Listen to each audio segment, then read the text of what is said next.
সাতক্ষীরায় সময়মতো সরবরাহ না পাওয়ায় কৃত্রিম সার সংকট দেখা দিয়েছে। এর ফলে সরকার নির্ধারিত দামের চেয়ে বেশি দামে সার কিনতে হচ্ছে চাষিদের। তবে কৃষি কর্মকর্তারা বলছেন বাজারে কোনো সংকট নেই। সাতক্ষীরা প্রতিনিধি আবুল কালাম আজাদের তথ্যচিত্রে থাকছে আল মুকসেদের রিপোর্ট।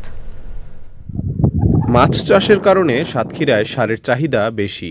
ফসলের মাঠে বিঘায় ৫ বস্তা সার লাগলে মাছের ঘেরে লাগে ১৫ বস্তা।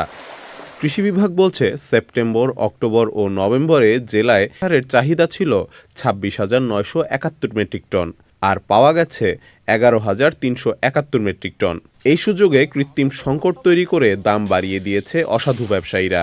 আমরা এত তেল, সার, ওষুধ যা দাম হচ্ছে, তাই আমরা কিভাবে চাষ করব? তো দোকানে যেই আমরা বললি যে ২৭ টাকা কেজি, বলে নেই সার, অথচ দাম যদি কিনতে পার কেজিতে এবার ৫-৭ টাকা বেশি দেবো হয়, ৭ টাকা ৮ টাকা, তাহলে আবার সার বেরোচ্ছে। তা আমার হাতে দেশে আছে ২ বস্তা, তাহলে আমি কি করি মানুষের দেবো? এবার যখন আমি বাইরে আনতে যাচ্ছি তখন আমার একটু বেশি দাম দিয়ে নিয়ে আসতে হচ্ছে।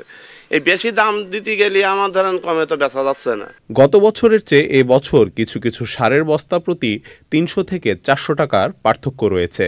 টিএসপি বর্তমান গত বছর এই সময় ছিল ১৬০০ থেকে ১৬৫০, বর্তমান আছে আপনার ২১০০ থেকে ২১৫০। যেরকম এমওপি ৭০০ থেকে ৭৫০ ছিল, বর্তমান এখন ১০০০ থেকে ১০৫০ টাকা। আগামীতে বরাদ্দ বেশি পাওয়া গেলে সংকট থাকবে না বলে আশা করছেন ব্যবসায়ীরা। বর্তমানে এখন নভেম্বর থেকে যে বরাদ্দ দিচ্ছে এবং ডিসেম্বরে যে বরাদ্দ দেবে, তাতে আমাদের এই সংকট থাকবে না। বেশি দামে সার বিক্রি করলে জরিমানা ও ডিলারশিপ বাতিল করার কথা জানিয়েছে কৃষি বিভাগ। আমাদের ইউরিয়ার বরাদ্দ আমরা পেয়েছি ৩,২০০ মেট্রিক টন। এই সার উঠে আসলে এবং এখন যেটুকু উত্তোলন বাকি আছে, এটা দেখা যাবে যে এটা চলতে চলতেই আমরা আবার ডিসেম্বর মাসের ২৫ তারিখের মধ্যে আবার বরাদ্দ পেয়ে যাব পরবর্তী মাসের জন্য। সার সরবরাহে সমন্বয়হীনতা নিরসন করে সংকট সমাধানের দাবি চাষিদের। আল মুকসিদ, চ্যানেল আই।